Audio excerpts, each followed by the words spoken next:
What's going on, family? What's going on? Happy New Year and welcome to season two of Inside the Music, the truth about the truth. I am your big homie, TC Caldwell, BKA Stormy Weathers, always rolling with you on Hip Hop Boulevard, the Beast on the East. And I am here back again with the two kings of Vegas, the Strip Kings, as you know them as DC, Down to Casa, KC Cousins, the other two of the three pharaohs, right here on Inside the Music. The truth about the truth, brought to you by MovemRadio.com. And listen, we have a wonderful, wonderful guest with us this week, ladies and gentlemen. Be prepared to hear some good sounds and good information from the one and only LA Young.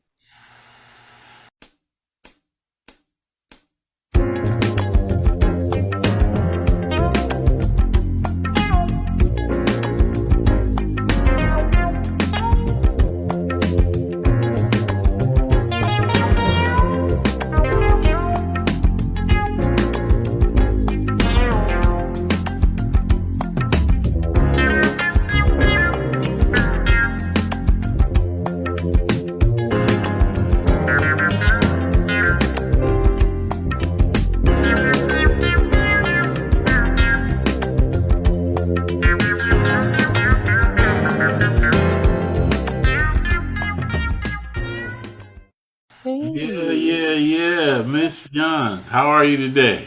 I am fabulous. I am here. How are you? How is Uh, everybody? Is what I should say. and we all in different Hello, locations hello, today. how are you? You know, I was Yes. before you guys came on. I was telling LA. I said, I got a woman, but I fell in love with your voice. I love that. I really love that. I ran into that a few times with some female friends, associates that I had, and it's a beautiful thing. I love it. I love it, and it's good to be out there and be a little bit different than everybody else and have that old school feel that people miss and love. So that's a good thing. Well, since we're talking about it, let's start from the beginning. Let's Okay, start from the very beginning. Welcome to Inside the Music, the truth about the truth, where we get down to the nitty gritty and talk about a lot let's of do it. things folks might Let's not do it. necessarily want to talk about the music business and their careers, but we're going to talk about it here. So unless I'm you here tell for us it. it's off the table, we probably going to talk about it. Oh, So I'm just here tell for it. us who I'm great. So just give us the introduction. Who is LA Young? My name is L.A. Young. I am from Ashtabula, Ohio. I am a Cleveland Browns fan. We already went through that. I have come from a musical background. My first cousins are the stable singers. I love music. My father, my brother, my mother all just did everything to push the music into me. And I worked in a steel factory just to tell you how much I struggled through the music industry. And I was a first black crane operator, female crane operator since World War II. What mill? What steel mill were you working in? It used to be Union Carbide in Ashtabula, Ohio, but it turned into Elkin Metals. And it was actually the Norwegians actually bought Union Carbide. So I was there, my brother was there, my father was there, my sister was there. So it was kind of a whole thing that we went through as a family, I guess, to just, pay Yeah, the bills and do whatever. So, yeah. yeah. No, I'm from Youngstown, Ohio, and that was a family thing. I had injured my knees when I was in junior high school, so I wasn't allowed to work in the mill. But Yeah. Well, you know what? The other thing is, I'm also in the Women's Basketball Hall of Fame. A lot of people don't know that. for what? Wait a minute. Woo! Let's talk about it. I played basketball for a long time, and I have I think it was 4,000. I can't even remember the number with points scored. Got inducted in shucks. I can't remember what year, but yeah, I was a basketball player too. Because I'm a tall sister, so that's Where did you play? So we know I know where to do my research because I'm gonna do some research. Yeah, I played in Ashtabula. I had and I got inducted, which is via through my high school, uh, which is Ashtabula High School, which we were the Ashtabula Panthers, and there was another young lady that I played with named Diane Davis that was inducted too as well. And we just had all these points. We went to state. We did all this crazy stuff. We had all these colleges after me, and she had colleges after her. She went to, I think it was Ohio E, or I was getting ready to go to Old Dominion, and other things happened, so I didn't do that. So, but ODU yeah, is DA. we still got inducted years later. Oh, well, congratulations, Thank congratulations, you. congratulations. That's wonderful because Ohio is a football state, as we know. Mm, Western Pennsylvania and Ohio, head to head in football, high school, college level. It's a big deal. So when we get yes. somebody in basketball, you know, and y'all doing your thing, and I will say, because my mother was a baller, Lord rest her soul. My mother was a baller, Well, so and she was pretty good. So knowing that you made it to the Hall of Fame, that's a big yeah, deal. Right. That's a big I deal. loved it. This is a funny thing. This is the absolute true story. I swear. When you would see me walking down the street, I had a boom box back in the day, and right here, and I was dribbling a basketball in his hand. So I had music and I had basketball. So I had to make a decision. Even though it was difficult, what do you want to do? What do you want to do? What do you want to do? And I chose, even though I had the basketball stuff going, music just made me feel different because I was different. You know what I mean? And I've always known that. That's no surprise to me. So anybody that knows me from my past, from this, they can say, yeah, she was walking down the street doing, dribbling a basketball, had a boombox in this hand. Pick a struggle. It's like pick a struggle. I was like, I can't, I'm not ready. But yeah, it was I think I made the right decision. I think I did. So when did you say your first cousins, the staple singers. Yes. So when did you actually start singing, or was it always in this? You know. I uh I started this is the thing about when I first started singing. Of course, we had family reunions and Joliet and all that stuff in Chicago, that I actually was around my cousins. Mhm. So I knew who they were, but they were just to me, their family. It's like their family. So as famous as they were, when we would get together at the park and do all this stuff, it was just okay. Yeah, we're just hanging out.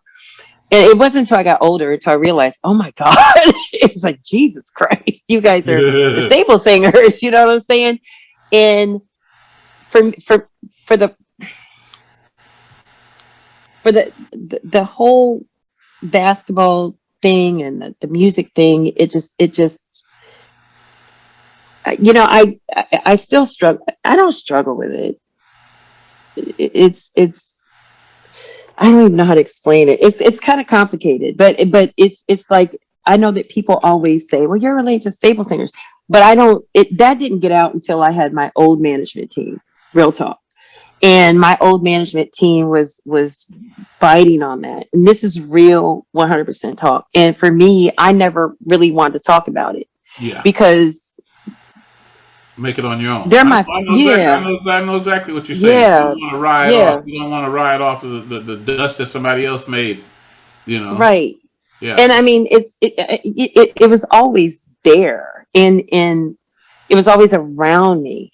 But like I said, until I got older is when I really was like, okay, well, wow, that's really a great thing to be first cousins with the staple singers, through my father. And I, I know a lot of people, I don't even know how to really say it, but from my first team that bidded on that and that were relying on that and really not believing in who I Yeah. Yeah. am Yeah. Using that took to me book to a you. Yeah. whole different place, Yeah. Yeah. Do you you know. feel do you feel that they were not diminishing, but wasn't exemplifying what you wanted to bring, because of the attention that they use from your relatives to get you into there. They were trying to use their career as a springboard for you. And anybody that's in the business that has relatives in the business know it's not the same It's not. for the relatives. And a lot of people don't understand that. But what was that journey for you, to decide to make the decision to keep going forward despite that? The decision for me was, first off, it's great blood. It's a great lineage. I mean, I don't want to ever take away from that. Um, the struggle for me was just, okay, you're going to go ahead and rely on this, and you're not really looking at me for that talent, but I know who I am, and I had to be way 10 times, 20 times better so that people would actually not affiliate with me. And I know that sounds kind of crazy, No, but I no, didn't no. I didn't want to be, and I mean, I'll talk about it and I love it because that's my blood, you know, Mhm.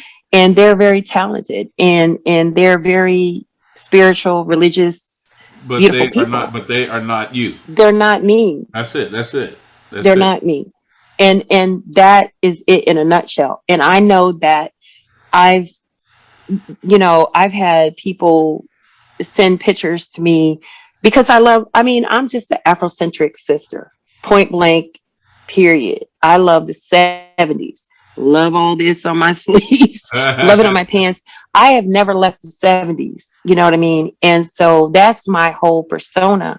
And a lot of people will portray that as being, well, that's what the stable singers did. Well, I'm from that generation. I don't want to let it go. I don't have to have any body parts showing or, you know, any of that crazy stuff that I mean, everybody has their own hustle. I ain't mad at nobody before I offend anybody. But me, I'm just an old 1970s chick that loves the dress, the demeanor, and the music of the 70s and just the whole drag of everything of the 70s. So that's how I portray that's my image, the afros and the other stuff with the Phyllis stuff.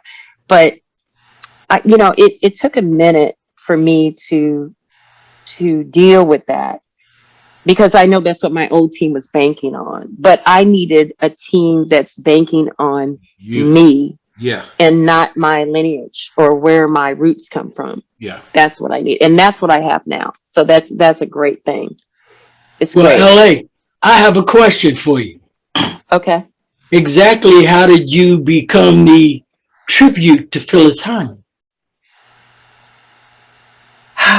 Okay. So back in when I was a freshman in high school, I was always a tall girl. Like right before I went into high school, I sprouted up like a weed, and I was always a tall girl. And I loved the fact that when I first saw Phyllis, and I think I saw her on Donnie Simpson's show, and this sister walked out, and she Yeah. just walked out, and she was tall, she had heels, and I'm like, oh my God, who is this beautiful goddess? And then that voice, that contra alto, beautiful voice that just rang out through her whole soul, just connected with me. And I started listening to her music. I started watching her interviews, her talking about who she was as a person, her always talking about her height. She is actually the first person that made me feel comfortable about being that tall girl in high school and or in junior high. It's like I'm up here and all of my classmates are like down here, so it was like this big difference, and it was hilarious. And I have pictures. It's like, oh my God, I was just like, even with the basketball thing, and I was just such a tall girl. And it I followed her music. I love the fact of her delivery, everything that she did vocally. I mean, she could sing the phone book and it would be a hit. But her voice, it was that smooth, sexy, just I'm getting ready to tear. I don't even know how to say it, but it was just, oh my God, who is this woman? And on top of her just being a model and just employing all Black people in her company, there was so much that she did as a human, and me following her and falling in love with her. I could not do anything when she passed. I mean, everybody, I'll put it to you this way. Everybody knows back in the day when in Dallas, Texas, when the president got shot and killed, everybody knows where they were at, as well as with 9/11. I know where I was at when Phyills Hyman passed. I And do too. I was with her that night. That's, that to me is, it resonated over. I was driving back from Ohio because I had something I was doing in Ohio, and I was coming back to Maryland. I had to pull off the Beltway. I literally got seriously sick to my stomach because I just could not believe. I didn't want to believe it.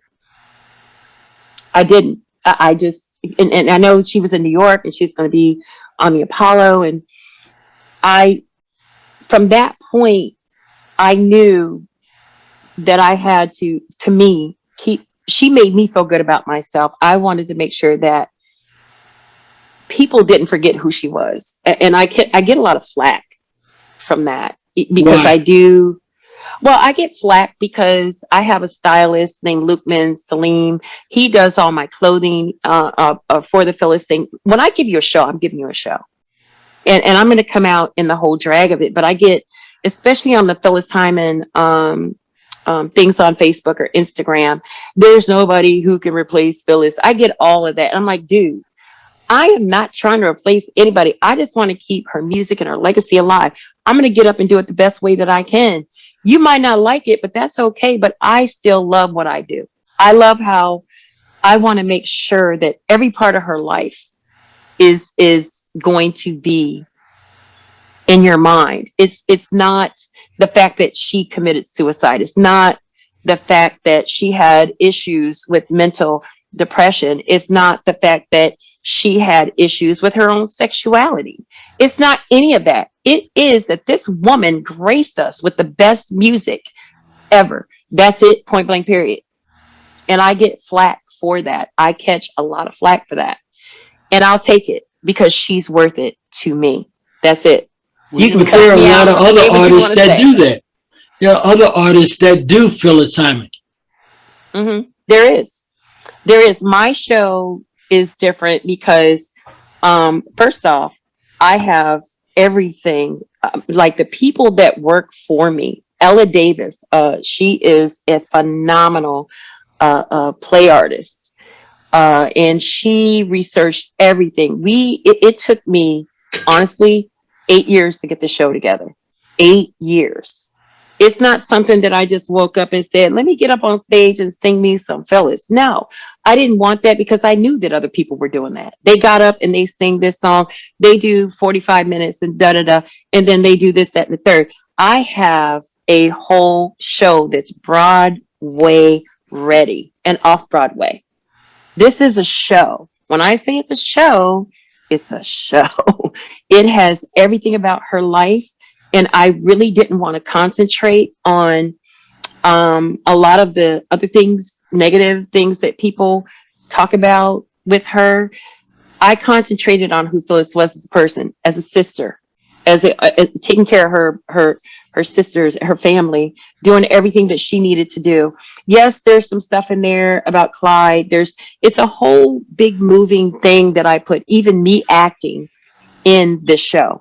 I was And getting ready to there ask about are that. there are a lot of people that are doing that. And God bless, everybody has their hustle. I ain't mad at that. But I have a full blown out show. And I put it on at the Anacostia Playhouse for 3 days. We sold out every day.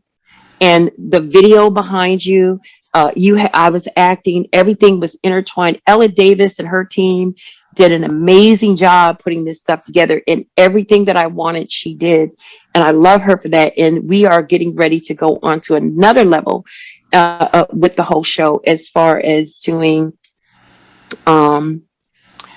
of course, we're looking for Broadway. So we want to make it a lot bigger and a lot more. That's what I was going to say. Uh, Basically, you're doing a musical.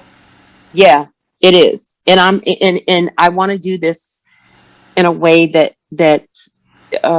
we get the image of her up there too as well, which I have that on my show now, but I want to make it. It's going to be a whole different show this year. It's going to be a whole different feel to what I did 2 years ago.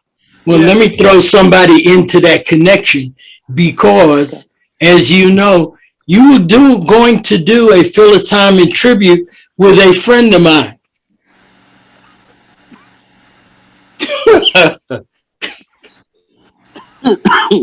Don, you start something? Did he start something? My water.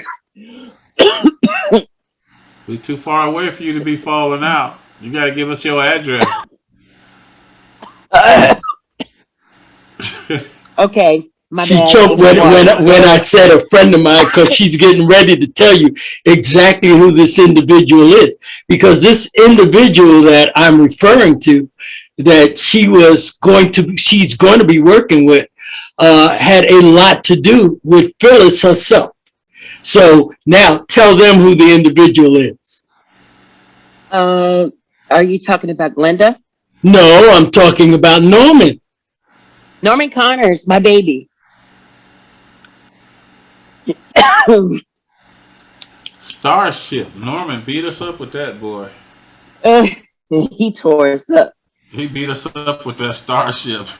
I mean, Yeah, Norman was here during the Christmas time 3 years ago, right before the pandemic, and we just this is me and Norman. Like he's like, tell me, and he's such a look. Norman will pull stuff at you that you're like, I can't believe I just told you that, type thing. But yeah, we fell in love 3 years ago, and what a great mastermind. And for him to come to my first show, this is one of the great maestros ever. And one of the things that I'm gonna say about Norman is, he had so many great hits, and he's worked with so many great people. He started so many people's careers. But one thing I can tell you is don't sleep on Norman Connors, because he has some stuff that he shared with me that we're going to be working on. And I'm super excited about working with Norman. That it's unbelievable. And I mean, the stories that he has, and even just him being around, him coming here and staying in our home, and just telling us the stories about Phyills, and then him just looking at me going, he just has this really sweet disposition. And Norman, he's amazing. And he's actually, we're going to be recording in California, and with Bobby Lyle. oh, okay.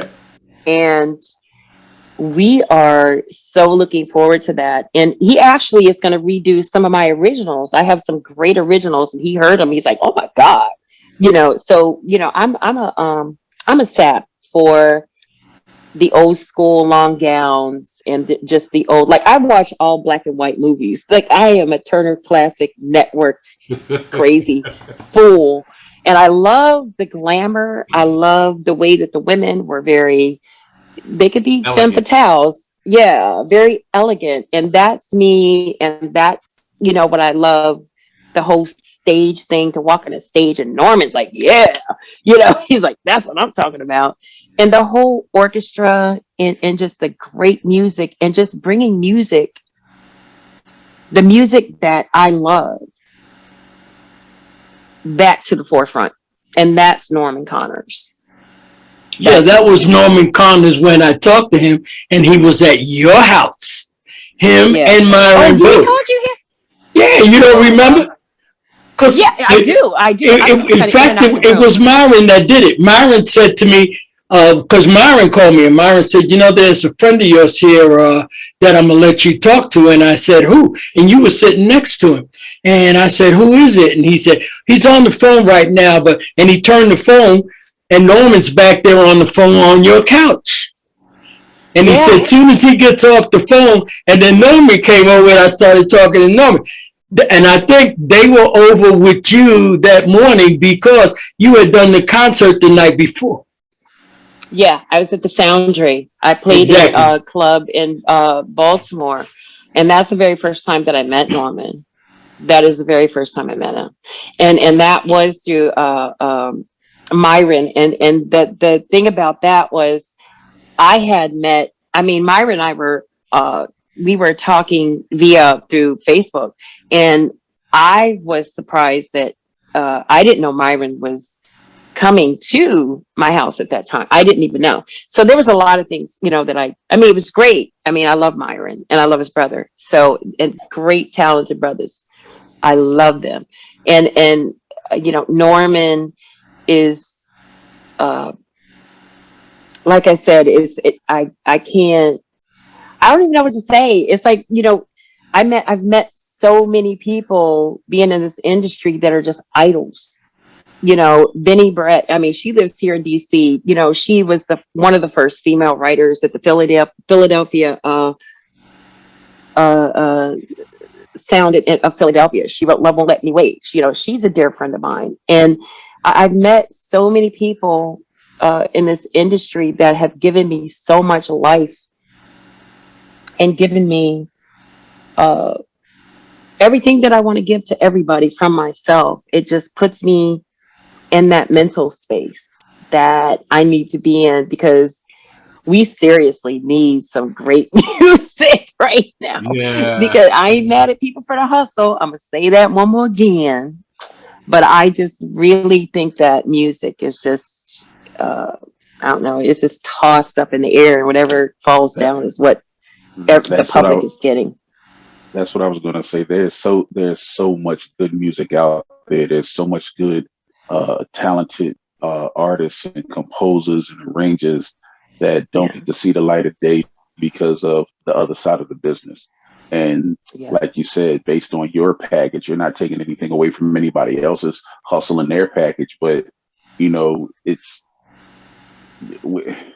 not that those folks aren't talented. We just know what the bottom line is for some folks, and what the goal is for some folks, versus having what you just described is some wonderful music. And don't get me wrong, we are right here on Inside the Music, the Truth About the Truth, we love all genres of music. We love what we have. Again, I have my two kings who bring that composer business, arranger side. I'm the hip hop head. I sing and do production and work with different folks in.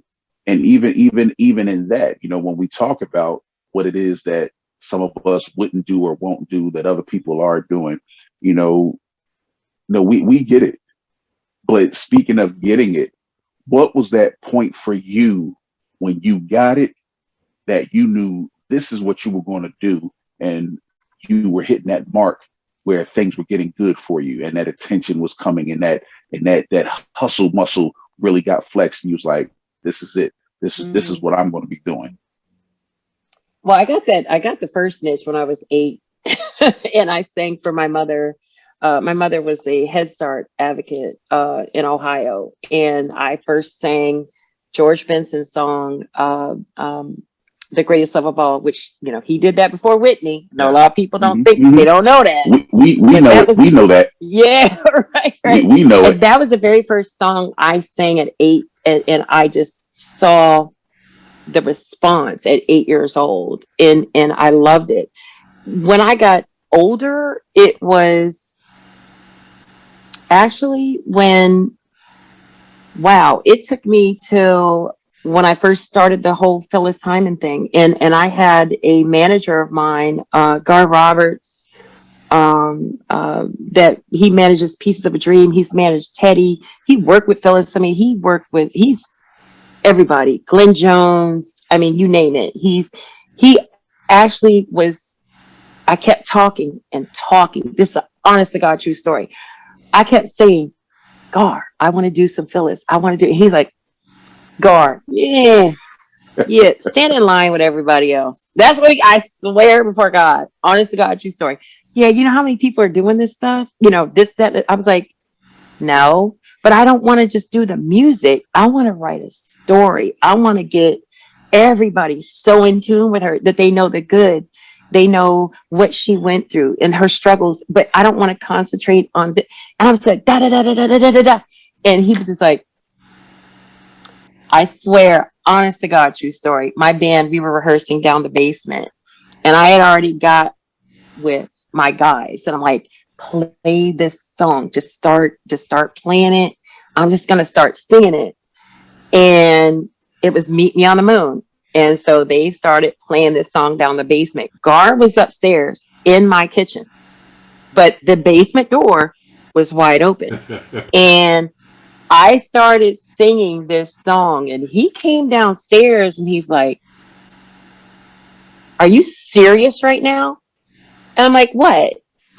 I had to convince this man that I could really do this, because I know that, you know, he's been in this business for so long that he knows so much, and he knows what's going to work and what's not going to work. He knows what's BS, what's not BS. He knows, like, no, boo boo, no, no. I mean, he's like that with me. Don't you ever sing that song again. I've had him say that to me. Don't you ever sing that song again.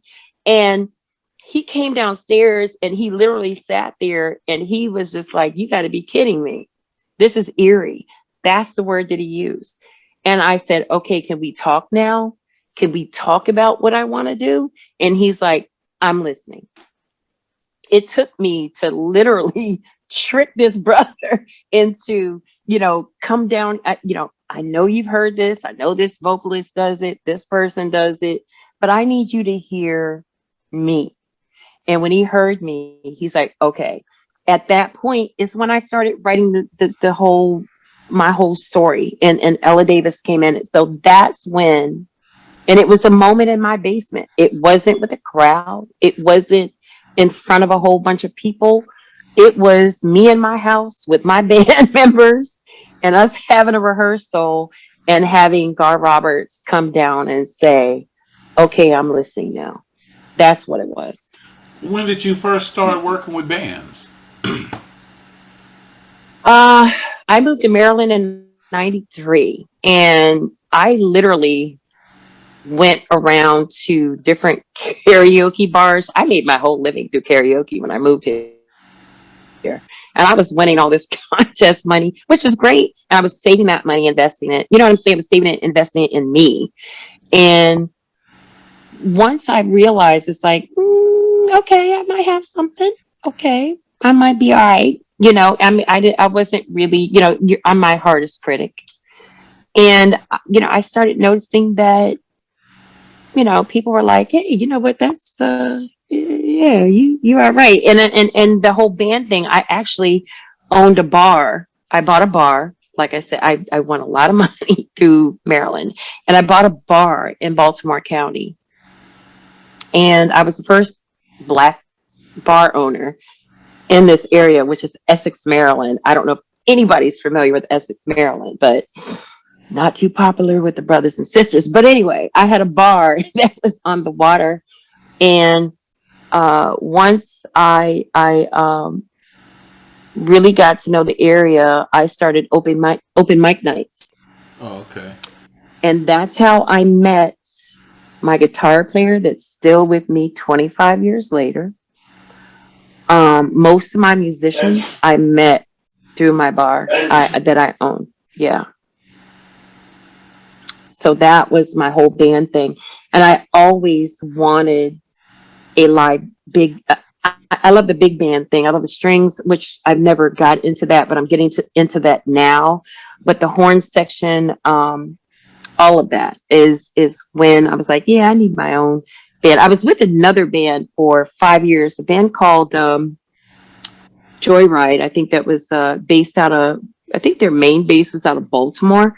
They used to be called Dublin Soul, and they were doing a lot of the Motown stuff. And that was my first band. And after 5 years, I'm like, yeah, okay, I'm good. Let me go and start my own stuff. I bought my own bar, and I just was like, okay, let me go ahead and do the kind of music that I want to do. And that's where my whole life thing started with bands. So I love it. I love it. So Well, are you and Mr. Norman Carnes going to be going on tour with a Phyills Hyman tribute?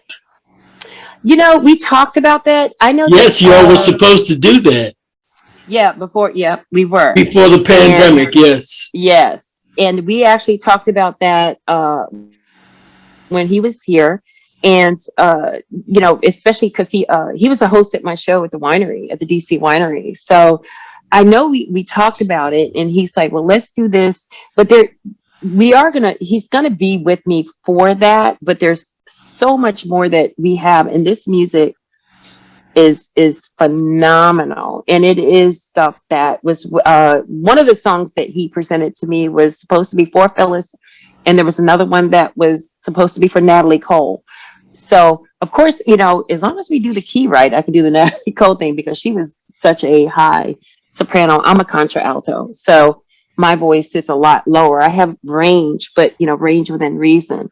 So we are going to do some stuff. And I know that Gene Carn um, also does a lot of work with Norman doing the Phyllis stuff. So we're going to pick and choose. And we talked about that. I can come in here, if Gene's not available, or his other vocalist, and I can't remember her name at this point in time. But we're working on some things with there's a couple places in Philly, um, Chicago, Atlanta, and some other places that I know that we're going to be doing some stuff. And these are things that I'm doing, and I'm bringing Norman with me just for that purpose, because he is such a phenomenal brother. You know what I mean? And he just brings so much more to the show because he has so much to offer. Um, as far as on his end, we talked about doing some stuff in Cali and in Philly as well. So we're just still, we're still talking about some things and get some things straight. Because me, I'm not a step on the toe type chick. And I mean, if he's, with Gene Carn, which I love Gene Carn, and his other vocalists, they're doing that stuff. If he needs me, he knows I'm here. All he has to do is say, "Hey, LA, can you come?" Yes, I'll be right there. So Well, definitely. here's another thing. You're going to California. Hmm.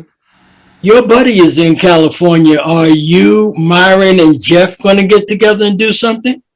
We talked. We had talked about that, and at the studio, I'm looking forward to it. I am totally. I know that Jeff wrote some stuff. He was working on some songs or doing some things in the studio, and I've never heard them, but he just, via through text, he was like, I worked on this, and this. And okay, great.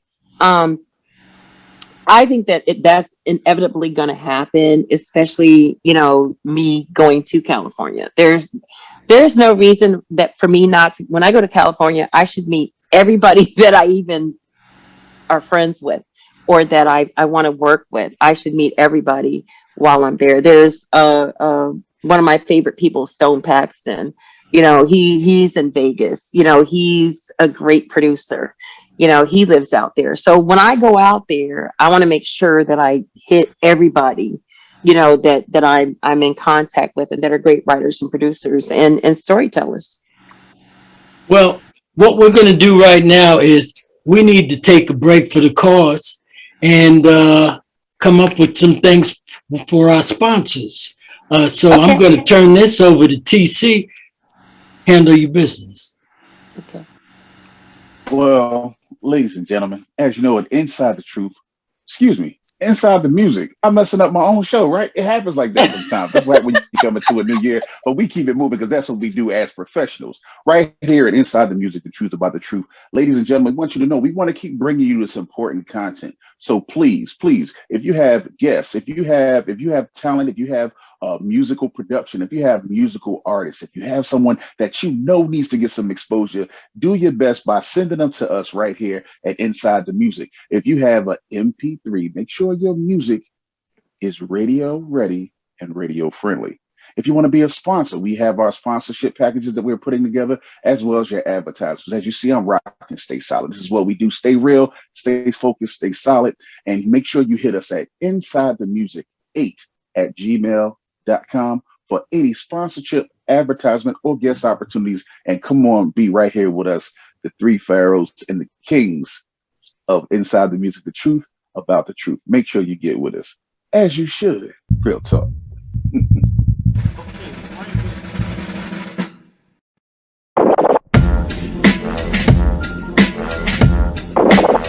I miss open mics, open mic night. It's your brother G Smooth now, man. Like I've been telling y'all all season long, since before this season and even before that season. The reason why we do what we do is because we are on a mission to make independent music bigger than mainstream. Now, our CEO says we want to make independent music the new mainstream. But in my eyes, I feel like we need to be bigger than the mainstream. Why? Because everybody's got their own voice, man. You need to know that you got a home to get this music heard. You could get somebody to fall in love with your music and become a fan of you overnight in a whole nother country just by sending us that music, man. Movemradio.com is more than a station. It's more than just music. It's more than just a lifestyle, man. This is a well-being over here, man. You want generational wealth? You want to be able to leave a legacy, man? Send us the music, man. It's just that simple, man.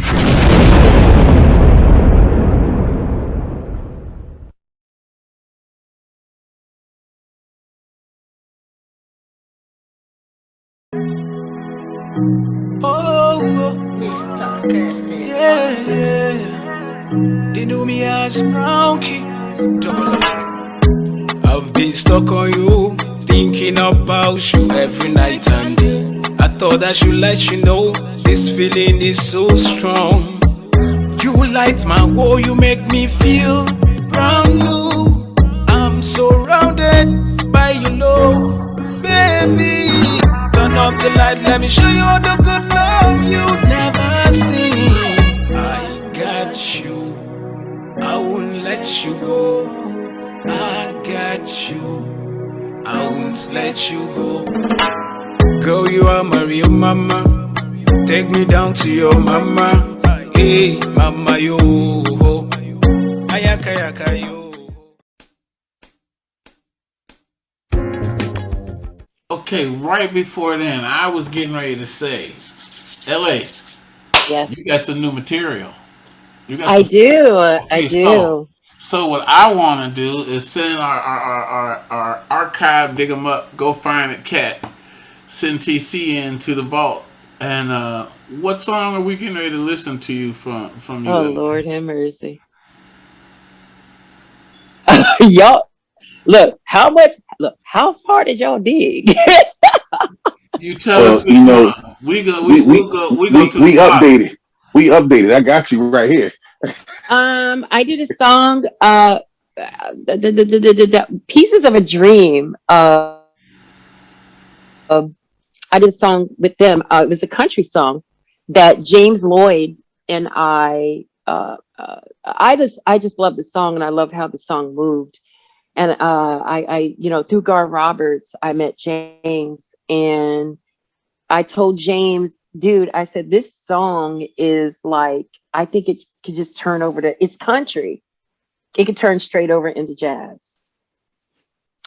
And James and I worked via through the computer and via through the phone. And we actually ended up going into Q studio in Virginia. And we he already had it out, how he wanted it and how the arrangements, and this is what I want a sax intro, blah, blah, blah, blah, blah, blah, blah. And we did all that. And so we took Shania Twain's song, and Shania Twain's ex-husband, Mutt, actually, I think he wrote it and I think he produced it.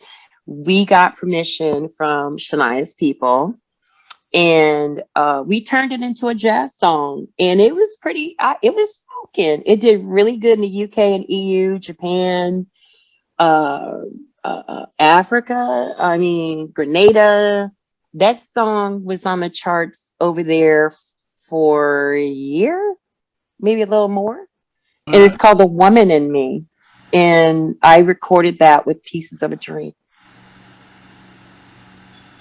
TC, go find actually it's "The Woman in Her," but the title is "The Woman in Me." I just have to clarify that.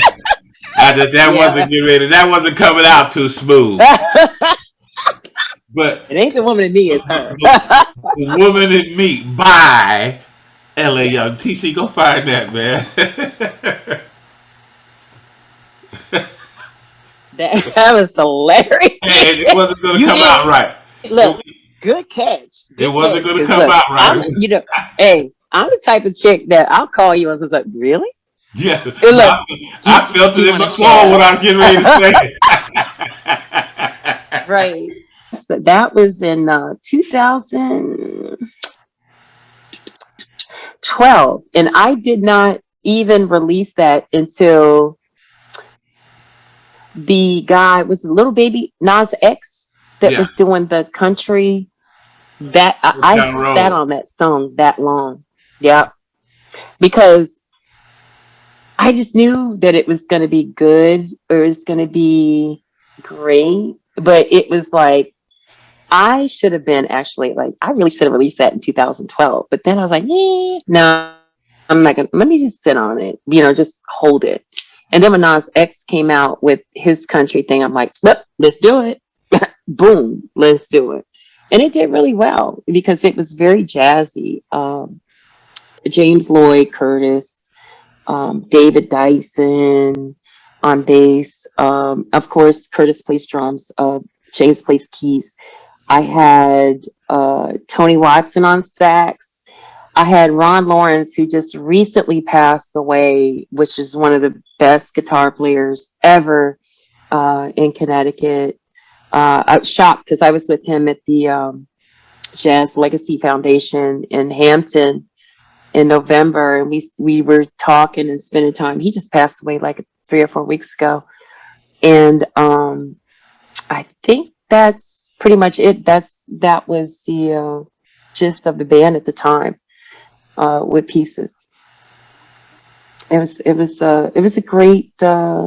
We did the song actually when I went into James's studio. We did it in one take. After we had the rough draft, I went to his house because he has a studio in his house, and I just sang it, and he was like, "Okay, that's it. Let me just add some stuff." It was just one of those things, It was awesome, yeah. And James is one of the best arrangers. Okay, now we're dropping first names. James Lloyd. Okay. Yeah. Okay. Yeah, Pieces of a Dream. A great arranger. Everybody knows Pieces of a Dream. I mean, every jazz is amazing. They're amazing band. Did TC find it? TC kind of disappeared for a minute. It's probably down in the basement in the vault looking for it. There he is. Did you find it? Good. We good. That's a nice joint. So, ladies and gentlemen, sit back, lay back, listen if you didn't already.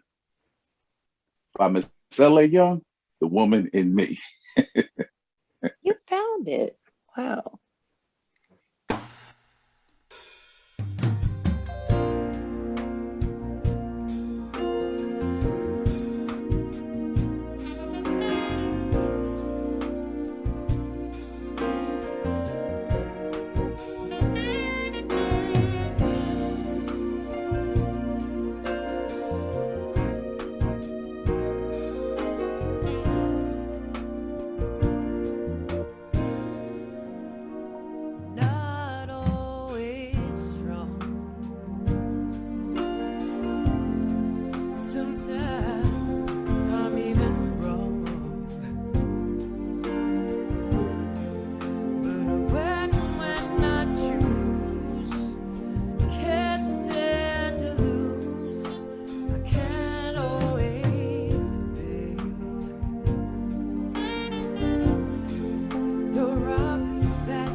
Man, that was sweet.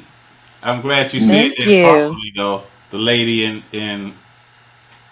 In you. yeah, her. Man, The man, listen, woman, listen. the I don't know. I woman. don't know. That's some kind of old head young boy thing. I ain't got time to be clarifying. If you don't know that I'm all 100% testosterone based filled man, that's listen. I ain't got time. Hold on, I Time to I be ain't, basic. clarifying. I I was ain't worried waiting for her about to you. pull up something that she had done by Phyills Hyman. I really was So expecting a song that she that's was what going to Well, that's what say, I I'm going chronologically. that's what I Now was I did expecting, King do Di. No One Can Love You More. I did a "How about remix of As You that. Are?" That's my favorite. How about As You Are? That song's called I Don't Want to Lose You. What's I I don't never want to called? recorded that. lose It's like you. I Yeah. don't want to lose choose you. Yeah. I love you Yeah. as you are. Nope. I Nope. don't want to lose. That's not it? Nope. The one I'm talking about, she did with Pharoah Sanders. Then It, you got me on it's that one. called As You Are. I'm gonna have All to right. get Well, up on apparently, that one now. Yeah, well, when we apparently get we both through, from. you go and check that out. It's As I'm You gonna do Are that. with Pharoah Sanders. Well, I'm really glad we got the song that we did because even though she's building such a mega musical and show on Phyllis Hyman, um, this is, excuse me, but this is L.A. Young that we talking to, not Phyllis, and that's the reason I'm Thank glad you. that she went with You can't talk to Phyllis. And if you do, you come back and let me know. yeah. Well, I mean, like that's the reason I'm saying if I mean like I said, I'm glad she gave that song because it gave us an opportunity to hear her and hear her not singing Phyllis. You know, I mean, like she's excellent. She sounds like Phyllis. I mean, and she sounds so much like Phyllis that when you hear her, if you don't know, you think you're listening to Phyllis. You know, which is the highest compliment. But as an artist, I personally like the fact that she gave us a taste of LA, and she won't tell me what the L or the A stand for. I That's in asked. a private conversation. We have to I talk about asked. that. I As asked. she shouldn't, because we talking about inside the music, the truth about the truth, and Yeah, the truth about the we truth. were I premising, asked. She wouldn't we even were say the L premising, or the A. we were Yeah. premising the guest on the Phyllis Hyman tribute, which we got a little piece of and got to talk about a little bit. So, Miss LA Young, before we get to the closing part, Okay. let us know. You told us about the play that you're working, and I'm going to say it since neither of the other gentlemen was saying it. It's fine when you come to Philly and you're talking about stage and film stuff. Please consider your big homie TC Uh, Caldwell, I BKA Stormy got you. Weathers, definitely doing the stage thing, and I definitely hope got to you. see you at the Philadelphia. If you come to Philadelphia, either at the Wilma or the Met Theater, which are two, or the Merriam Theater, which are the pinnacles in Philadelphia performing arts right now, and we would love to see you at either one of those venues. I've had the luck of blessing those stages, and would love to see if you bring a show to Philly with whomever your production team is or whomever puts it together. Yes. That you Yes. definitely think about us and give your big homie a Absolutely. call, even if it get the host. That Absolutely. would I be got you. lovely. I got you. But just let the folks know what other projects, what other performances that you have Mhm. coming up, what other means of being booked, and how to get you if they want to get that experience of Miss LA Young. Well, let me just say that I have multiple projects that I'm working on. I've been working with Daryl Pearson. Uh, he was one of the writers and guitar player for Jodeci. I have a great song that we're getting ready to release this year, that he wrote, and it's absolutely amazing. And it's me. It's not anything sound like Phyllis. I have, and besides the thing with Hmm. Norman Connors, I also have another project that I'm working on with a producer that I met uh, down in Nashville. And we got some really great original jazz stuff. Some of the stuff I wrote or co-wrote and I actually rewrote. But Mark Underwood is a gem that is in Clarksville, Tennessee, and the music that we're coming out with is absolutely amazing. Also, I'm working with my friend's sister. Her name is Lisa Cohen, and she was actually the middleweight boxer champion in the DMV. Didn't know my sister could write like she does, but she can write. And we're gonna come out with a little bit of house music. So I want to keep my big toe in every kind of thing that's just gonna make my art more productive. And if anybody wants to look me up, they can look me up on my EPK. It's LA Young, uh, EPK.com. And that has all my information as far as my number, information to book me. You can hit me up on Facebook. You can hit me on, it's under LA Young Music Entertainment on Facebook, or LA Young on Facebook. You can hit me up on Instagram at LA Moja. You can look me up there. Just getting used to the Twitter thing. I'm still a mess at that. I haven't got the Twitter thing down yet. But I am on Twitter under LA Young. So just hit me up, look me up. I'm there for private parties, my full band, my Phyllis show, my cover show. And originally we're going to come out with the originals, which is LA Young as herself. So we got a lot of stuff we're working on, and I'm really super duper excited. And thank you to my new team, Mocha Java, Lisa Cohen, Ella Davis, and we have a lot of great stuff. Super excited. Well, And I'm gonna your take advice. advantage of all those connections. I'm gonna throw something in your box. I got some stuff I need some lyrics to. Okay. Need to go a different direction. Need to get away from my voice. I'm starting to sound like an old man. I got you. And I got you. and Miss and Miss LA, your advice, encouragement, or affirmation for anyone that sees this, that is interested in getting in the music business, wants to be a part of the music business, don't know where to start in the music business. What's some advice that you can offer them, encouragement that you can offer anybody that might want to find themselves as the next Miss LA Young? Wow. The main thing is your product and your brand, and believing in your product and your brand. Me myself, it like I said, it took me a minute, but I never stopped, and that's where the story came from with talking to people, or if people look at you side eye and say, no, that ain't happening. You have to believe in it and never give up. It doesn't matter how young you are, if you're how old you are. None of that matters as long as you believe in what you believe in. And that is how I've carried my whole career. I've always believed in myself. And, by the grace of God, just having great people behind me, family members that always push me, is very, very important. Is to have people who believe in your product as well, and making sure, that's really important, that sometimes family gotta watch them too, but you have to make sure in your gut that everybody believes in what you're doing, and how you're perceiving your product and your brand. And never give up. That is the main thing. Never ever give up.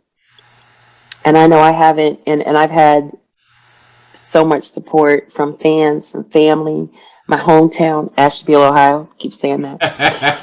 Baltimore. Everybody in the industry that I've gotten to meet, and I've fallen in love with, and they've fallen in love with. It's like a love affair for me with a lot of artists, and always keep yourself open and positive. That's the other thing. Open and positive. Be able to take that criticism, because every no, for every no, there's yeses coming behind it. Well, thank you very much. Thank you so much. And Thank I hope that our you. folks take that. We're going to go around the table and let the Kings close out so we can get ready to, do what we do and pay bills at the end. KC, what you Okay. got, cuz? Hey, I just like to say once again, thanks to Miss Lawrence of Arabia Young.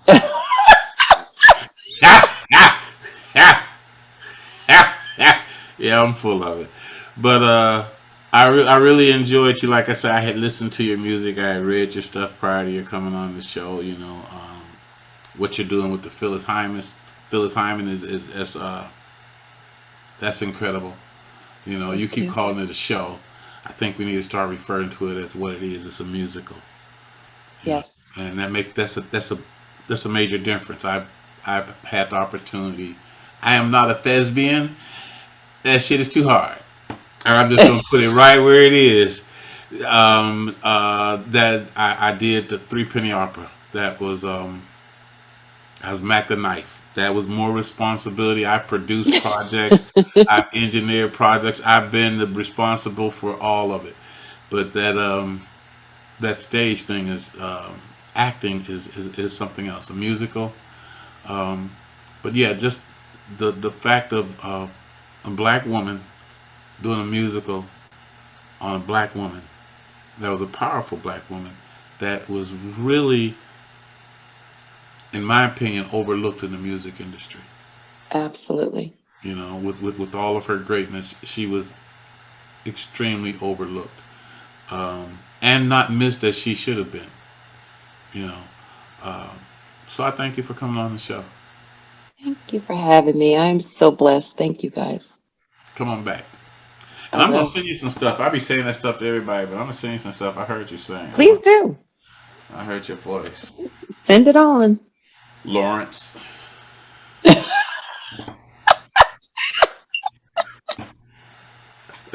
Or Break it should I down. break it Talk down I to to me. can't Larry? with you. I Or can't should I with just you. break it down to Larry? Huh? I can't. No, it's just like Go, girl. everybody needs to get this for real. Is I haven't even opened mine yet because I think it's just gonna be a treasure. I don't want That is so pretty. to open it. Yeah. So, Don, what you gotta say, man? Well, what I have to say is simple. LA, it's been a pleasure having you. It's always wonderful for me to talk with you, especially somebody who knows so many of my good friends, such as Norman and Jeff and Myron. And I am so glad that you're going to be working with those gentlemen. And believe me, it's going to be a wonderful experience working with Norman. I'm That I looking can so forward to it. that I can guarantee you. But it has been a pleasure having you here with us, and it's been great knowing that you do somebody that was one of my good friends who was Phyllis. And as far as that miss, Phyllis was missed from the time that what took place. And it just so happens her and I were together that night uptown at Birdland. We were there for the retirement of one of the DJs for BLS.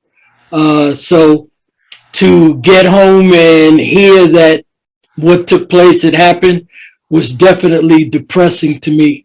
There are so many wonderful people, but Phyllis just had that personality, that charisma, Yes. and her voice was so melodic and smooth. It just drew you to it. And knowing that you've made her life an extension of yours, I thank you. Thank It you, is Don. truly I appreciate appreciated. you. Thank you. And in truly closing the show out, I have my own Miss Phyllis story. My father, uh, Stephen Caldwell of the world famous Oil Lines, and Miss Phyllis were friends, and he would always say, "She's such a beautiful, beautiful woman," and he wasn't talking about her looks. He always talked about her spirit, her energy. She made my high school year phenomenal, seeing her and hearing her singing in School Days. That was the movie that encapsulated my Yes. high school years before I went off to college myself. And to see someone that I know my father was that close to see her working in a production that I wish I could have been in, with people that you kind of felt then that they were all those folks involved with that movie were going to be significant in our culture. Miss Phyllis is an icon in Philadelphia. She might not have been treated so in music, but it was only because there are just certain things that certain folks are not going to do. And as we say, we have to be mindful of the people that we keep around us in our business as well. That radio announcement woke me out of my sleep, because I always slept with the music playing and the radio on. And I kept hearing her songs in my dreams.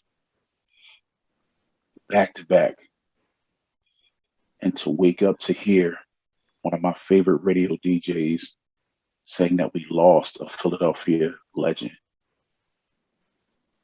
She's truly, truly missed. She means a lot to so many people still to this day.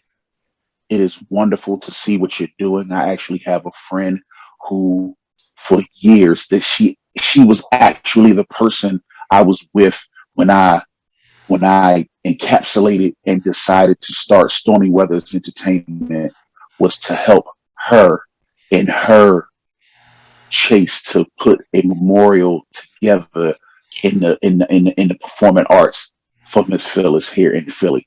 So anybody that is willing to memorialize and bring Miss Phyllis to life, let's do it. Yes. Let's do it. And I applaud you. I thank you. I thank you for your time of joining us here. Can't wait to hear some more music. Can't wait to see your project. Can't wait to have you back on another episode of Inside the Music, the truth about the truth, where we are telling you like it is in this biz. So with that being said, Inside the Music, the truth about the truth is brought to you by Three Pharaohs Productions, Movem Radio, where you send them and we move them, baby. Studio 204, 176, Source 3 Entertainment, as well as Stormy Weathers Entertainment. And I got to give a shout to the producer, Big Man, for letting me rock the lab while we do our thing right here. So until the next time, baby, do the right thing, because it's the right thing to do. Holla at your big homie. He always around.